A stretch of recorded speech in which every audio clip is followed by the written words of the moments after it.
บายดีทุกๆคนมื้อนี้มาพบกับซองบันๆ Official เนาะคิดมื้อนี้ก็บ่มีหยังหลายเนาะเดี๋ยวสิพาทุกๆคนไปหาหน่อไม้เนาะมาบอกวิธีเอาตัวรอดในช่วงวิกฤตโควิดวิธีนี้ก็เป็นวิธีง่ายๆเนาะเอามาหาหน่อไม้ไปกินเพื่อประทังชีวิตนั่นแหละ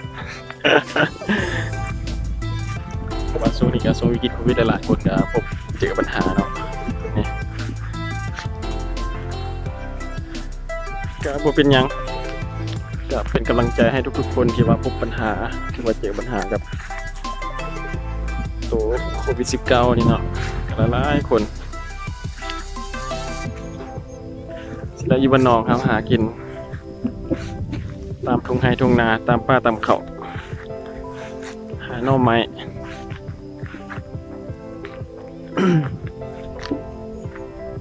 ขี่น้ำมือนี้เบิ่งวิวรอบๆโอ้งามหลายวิวทุ่งนาโอเคเนาะไปกันเลยไปหาหน่อไม้นำกันเลยเนาะโอเคไป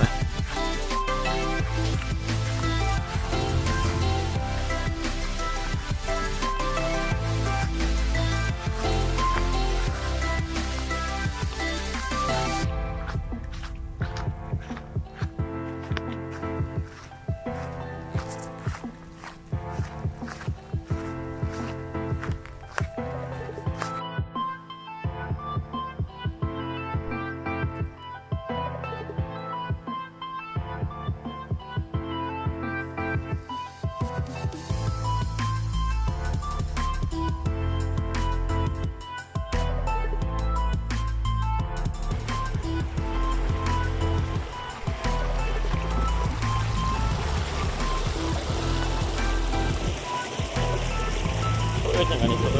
โต่งป่ะโต่งแปลว่า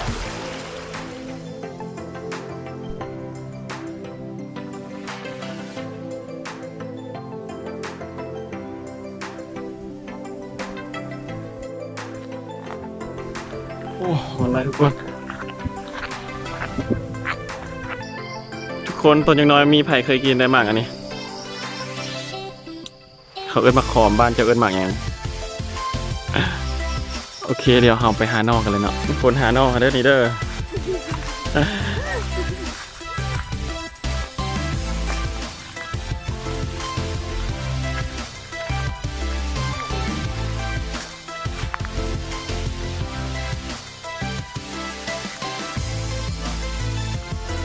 โอ้ทุกคนเนาะออกหลายอยู่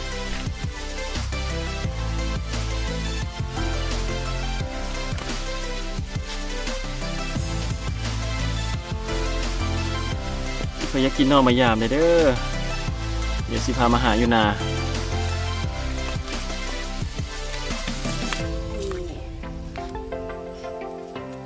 เดี๋ยวเราจะตำเป็นแซ่บ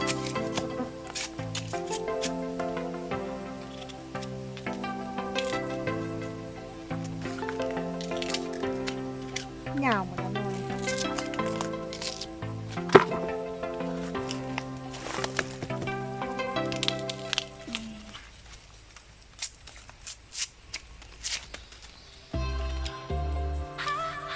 คนเห็นบ่ว่าโคตรยาวเลยบุเป็นตะกินเลยที่บ่ยาวปานนี้ละ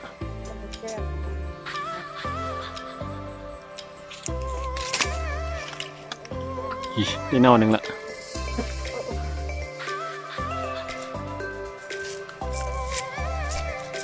หาไปให้ยังกินเนี่ย ต้มเจอกับปีกเคยกิน หาหน่อไม้ประทังชีวิตเนาะช่วงนี้วิกฤตโควิดเวียกระบ่มีสิแหละใช้ชีวิตแบบบ้านๆหากินตามธรรมชาติตำไร่ตำนาตำป่าตำเขา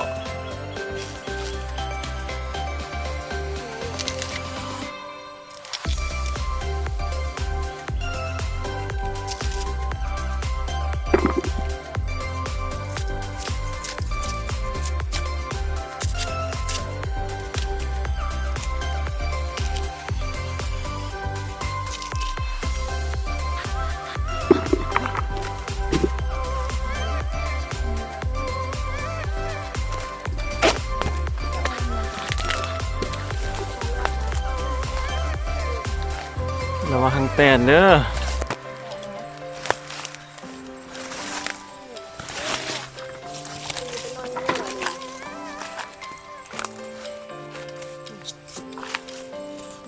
จะนอนตรงนี้เลย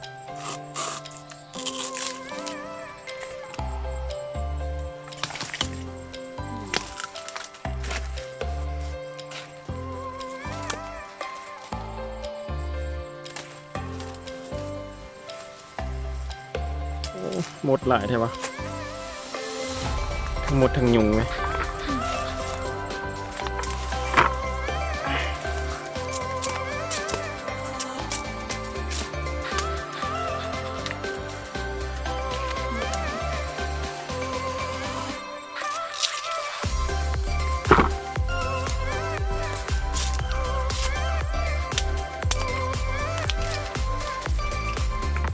จะเอาไปทำปะ ทุกคนสิ่งที่ประกาศคิดเกิดขึ้น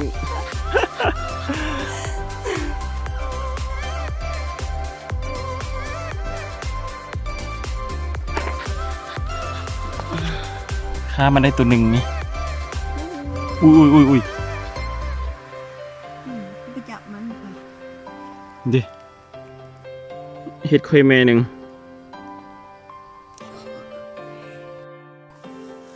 โอ้ไปทางไม้ทุกคนทึกแตนตอด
ยังมีกองอีกตัวหนึ่งใช่ตอนพ่อมันเล่นนะเล่นจนลม หมื่น เล่นจะมาลม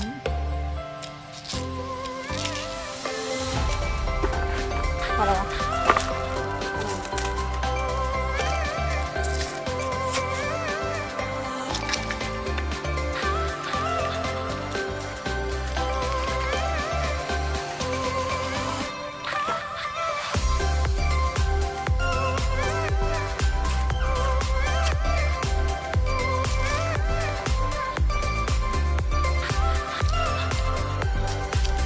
ทุกคนก็ได้หลายแล้วสิพอกินละโอเคทุกคนนอกก็น่าจะพอแล้วเนาะพอละพอกินละโอเคนะสำหรับคลิปนี้ขอจบคลิปเพียงเท่านี้เนาะอย่าลืมกดติดตามเนาะกดกระดิ่งกดไลค์กดแชร์ให้เด้อเพื่อเป็นกำลังใจในการสร้างคลิปต่อๆไปเนาะ